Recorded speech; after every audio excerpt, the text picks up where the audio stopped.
Graça e Paz Igreja, bom dia. Vamos estar dando início a mais uma IBD. Hoje nós vamos estar estudando o Evangelho de Mateus, capítulo 3, mas vamos orar. Deus maravilhoso, glorificado e exaltado seja o teu santo e glorioso nome. Nesse dia nós te agradecemos, te louvamos, rendemos a ti, Senhor Deus, louvores e rendemos a ti graça. Abre a nossa mente, o nosso entendimento, abre os nossos ouvidos para que nós possamos escutar o que tu tem para nós neste dia. Muito obrigada por tudo, em nome de Jesus. Amém. O capítulo 2 de Mateus, ele termina com Jesus ainda criança.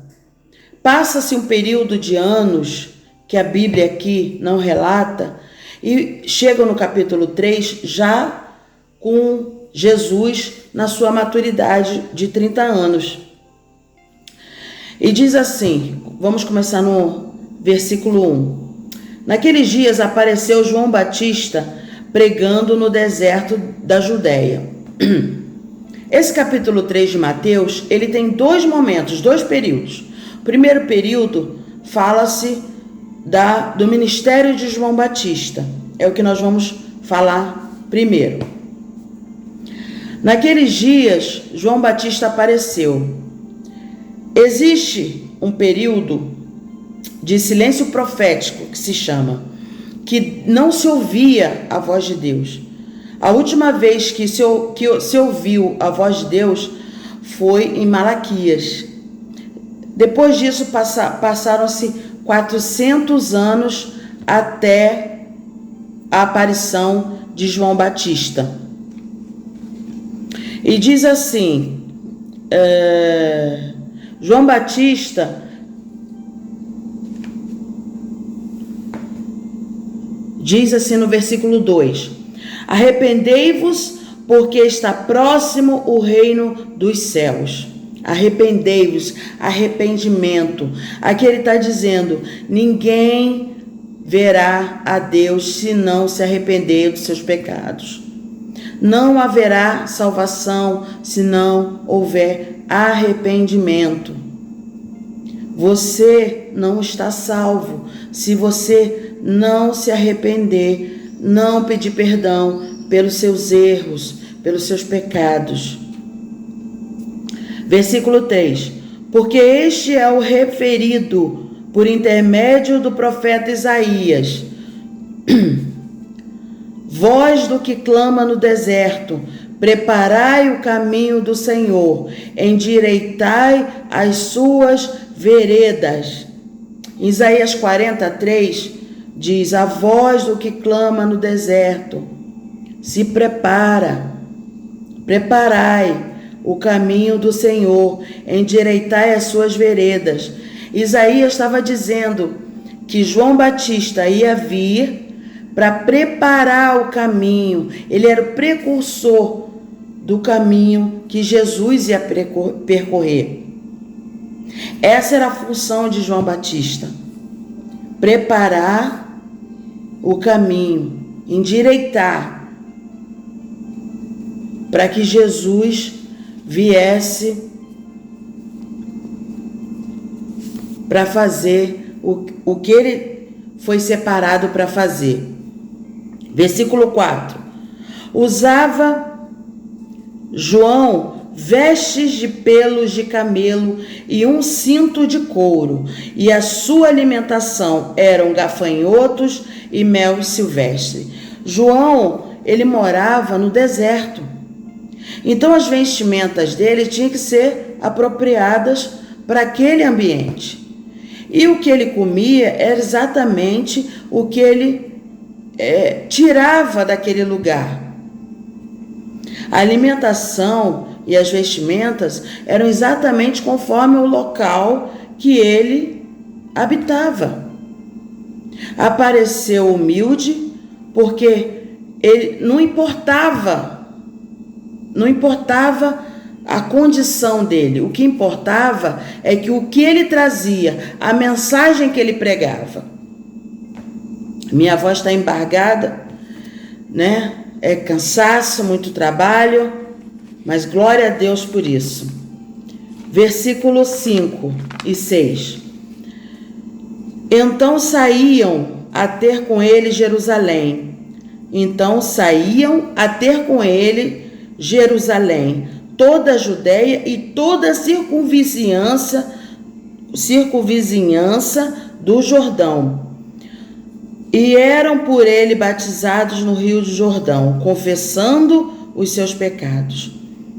Toda Jerusalém, Judéia, toda a vizinhança que cercava o Jordão foram ter com João Batista, escutar o que ele pregava, escutar a mensagem que ele trazia e serem batizados. Se arrependiam e eram batizados. Se arrependiam e eram batizados. Não é o lugar que faz o homem, é o homem que faz o lugar. João Batista estava pregando no deserto. Ele não precisava ir às cidades, ele estava pregando no deserto. E as pessoas que escutavam sobre ele iam atrás dele, se arrependiam, escutavam a palavra, se arrependiam dos seus pecados e ali mesmo, no Rio Jordão, eram batizados. Versículo 7. Vamos continuar aí. Vendo ele, porém, que muitos fariseus e saduceus vinham ao batismo, diz-lhes: raça de víboras, que nos induziu a fugir da ira vindoura, produzi, pois, frutos dignos de arrependimento, e não comeceis a dizer entre vós mesmos: temos por pai a Abraão, porque eu vos afirmo que destas pedras Deus pode suscitar filhos a Abraão. Já está posto o machado à raiz das árvores. Toda árvore, pois, que não produz bom fruto, é cortada e lançada ao fogo. Os saduceus, que está dizendo aqui no versículo 7, os fariseus e saduceus são os religiosos da época. Eles vinham ao batismo e disse-lhes: raça de víboras, quem vos induziu a fugir da ira vindoura? Aqui, esses grupos religiosos que interpretavam as escrituras conforme as suas próprias ideias, com as suas próprias convicções. E João Batista está dizendo aqui: raça de víboras, quem vos induziu? Produze quer dizer gera em vós frutos dignos de arrependimento. Quer dizer, se vocês não se arrependerem dessas suas ideias, desses seus entendimentos, que são seus, não são do verdadeiro Messias, não são da verdadeira palavra, se não houver arrependimento, não haverá salvação para vocês. Eles acreditavam que, por eles serem descendentes de Abraão, eles já estavam salvos. Mas não. Aqui diz que todos devem ser batizados através do arrependimento dos seus pecados. Todos serão salvos através do arrependimento dos seus pecados. E através do arrependimento serão batizados. Versículo 10. Já está posto o machado à raiz das árvores. Toda árvore, pois, que não produz bom fruto, é cortada e lançada ao fogo. Sabemos que a árvore é conhecida por dar frutos. E a árvore que não dá fruto, ela é seca, ela morre. A mensagem de João Batista é arrepender e viver. ou não se arrepender e morrer. Versículo 11. Eu vos batizo com água para arrependimento, mas aquele que vem depois de mim é mais poderoso do que eu, cujas sandálias não sou digno de levar. Ele vos batizará com o Espírito Santo e com fogo. Aqui, João Batista está dizendo, olha, eu vim para abrir caminho para o Messias. Eu não sou o Messias.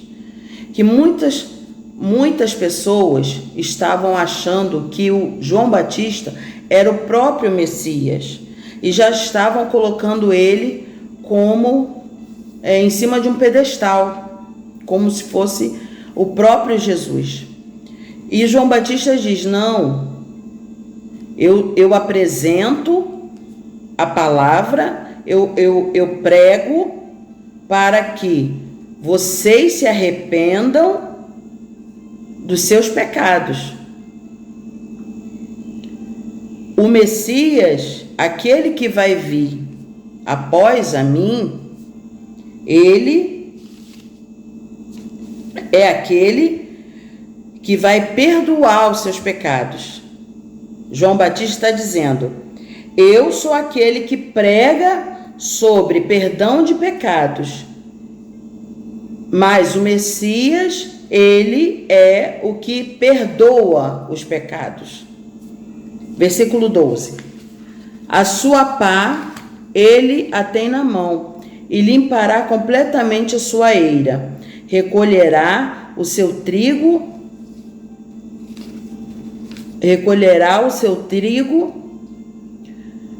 mas queimará a palha a sua pá, ele a tem na mão e limpará completamente a sua eira. Recolherá o seu trigo no celeiro, mas queimará a palha em fogo inextinguível.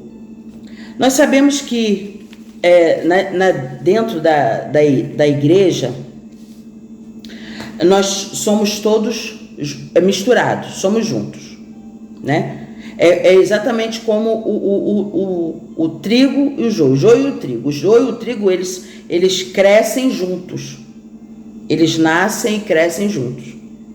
Se você tirar o joio, que é a parte ruim, se você tirar o joio, o trigo vai junto. Então, você deixa os dois crescerem juntos. O que está dizendo aqui é que vai chegar o dia em que haverá a separação entre o joio e o trigo, entre aqueles que serão salvos e os que estarão perdidos. A sua pá ele a tem na mão e limpará completamente a sua eira. Recolherá o seu trigo no celeiro. Aquele que se arrepender, aquele que se arrepender dos seus pecados, verdadeiramente será separado e será salvo. Temos que reconhecer o perigo de adiar o arrependimento. Aquele negócio de daqui a pouco, deixa só mais um pouquinho, vou continuar só mais um pouquinho, amanhã eu resolvo isso. Não deixe para amanhã o que você pode fazer hoje. Hoje é o dia. Hoje, esse momento, essa hora, é o dia que o Senhor separou para o arrependimento, para que nós possamos nos arrepender dos nossos erros, dos nossos pecados. Pecado é um só, não tem pecadinho, não tem pecadão. Pecado é pecado, erro é erro. Então chegou o momento de eu me consertar, de eu me arrepender e de eu viver uma vida temente a Deus, uma vida segura com Deus, visando a salvação. Me arrependi, me batizei, estou salva. Amanhã eu pequei. Eu tenho que me arrepender todos os dias da minha vida. Sou humana, passível de errar a todo momento. Então, que nós tenhamos essa convicção que a todo momento nós precisamos nos arrepender dos nossos pecados. Amém? Vou entrar no segundo momento do capítulo 3, que é o batismo de Jesus. E diz assim a palavra de Deus, versículo 13. Por esse tempo dirigiu-se Jesus da Galileia para o Jordão, a fim de que João o batizasse. Ele, porém, o dissuadia, dizendo: eu é que preciso ser batizado por ti, e tu vens a mim? Mas Jesus lhe respondeu: deixa por enquanto, porque assim nos convém cumprir toda a justiça. Então ele o admitiu. Batizado Jesus, saiu logo da água, e eis que lhe abriram os céus, e viu o Espírito de Deus descendo como pomba, vindo sobre ele. E eis que a voz dos céus que dizia: este é meu filho amado, em quem me comprazo. João Batista, ele foi levantado por Deus para preparar o caminho que Jesus ia trilhar. Nesse período que ele batizava multidões, que Jesus se revela como Messias. O batismo era pelo arrependimento pelos seus pecados. Mesmo assim, há uma simbologia no batismo de Jesus. Jesus, que não tinha pecado nenhum, é batizado para que ele se identificasse com aos homens. E para mostrar também que todos precisam ser batizados. Jesus se identifica aos homens e mostra que todos precisam ser batizados. No versículo 16, batizado Jesus, saiu logo da água, e eis que lhe abriram os céus, e viu o Espírito de Deus descendo como pomba, vindo sobre ele. E eis que uma voz dos céus que dizia: este é meu filho amado, em quem me comprazo. O batismo de Jesus é uma grandiosidade, é uma grandiosa manifestação da Trindade. É a representação da Trindade. Deus Pai, através das nuvens, fala. Deus Espírito Santo vem com o símbolo da pomba. E o Deus Filho, Jesus. Naquele momento, os três constituem o Deus Uno. Eles se subsistem no Deus Uno, que formam a Trindade. Deus é um só, mas dividido em três pessoas. Deus é um só, com três funções. Assim como nós somos um só. Mas temos várias formas de agir, de trabalhar. Esse é o nosso Deus, Deus único. mas que tem como pessoa o Pai, o Filho e o Espírito Santo. Neste dia, neste domingo, eu espero que eu tenha sido clara, objetiva nessa passagem sobre o ministério de João Batista e o batismo de Jesus. Jesus, Messias, era sem nenhum pecado, mas ele precisava passar pelo batismo para que todo aquele visse e ouvisse que mesmo Jesus sem pecado nenhum foi batizado e que nós precisamos nos arrepender dos nossos pecados, precisamos sermos batizados, precisamos buscar a santificação para que nós possamos ver a Deus. Precisamos buscar a santificação, o arrependimento, para que nós possamos ser salvos. Esse é o nosso Deus. Ele nos mostrou aqui que nós, para vermos, para encontrarmos com eles, para sermos salvos, nós precisamos estar arrependidos de todos os nossos pecados. Muito obrigada por esse momento. Eu agradeço a Deus que nós todos tenhamos um domingo cheio da presença de Deus, muito abençoado, que nossa casa seja repleta da presença dele. Deus abençoe vocês. Um domingo muito feliz na presença de Deus. Amém? Fiquem com Deus. Fiquem na paz de Jesus.